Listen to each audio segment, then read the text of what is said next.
នៅក្នុងសិលាចារឹកគេឃើញមានការកត់ត្រាពីវត្តមានរបស់ពួកថៃឬសៀមនៅក្នុងតំបន់អាស៊ីអាគ្នេយ៍ប្រហែលចាប់ពីសតវត្សទី12មក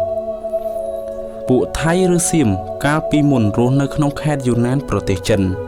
ហើយបានចាប់ផ្ដើមធ្វើអន្តោប្រវេសន៍ចាក់ចុះមកទិសខាងត្បូងបន្តិចម្ដ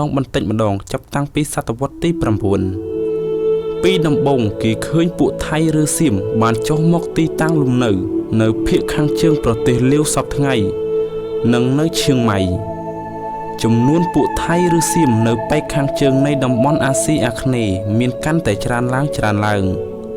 ហើយពួកគេក៏បានបង្កើតទៅជានគរតូចមួយចំនួនដូចជា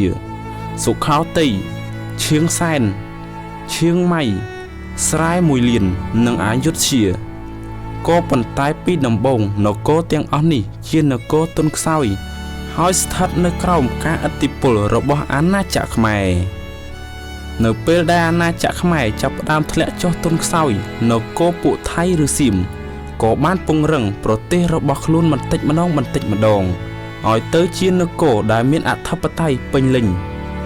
ដោយចាប់ផ្ដើមពីសុខោទ័យនៅអំឡុងសតវត្សទី13បន្ទាប់មកទៀតនៅសតវត្សទី14ក្រោយពីស្ដេចរៀមកំហែងចូលទីវង្គតសុខោទ័យត្រូវធ្លាក់ដុនដាបហើយត្រូវធ្លាក់ក្រោមការត្រួតត្រារបស់នគរសៀមមួយទៀតគឺនគរអយុធ្យានេះហើយដែលបានពង្រឹងអំណាចនគរសៀមហើយជាគូប្រជែងដ៏ធំបំផុតរបស់អាណាចក្រខ្មែរនៅចុងសម័យអង្គរ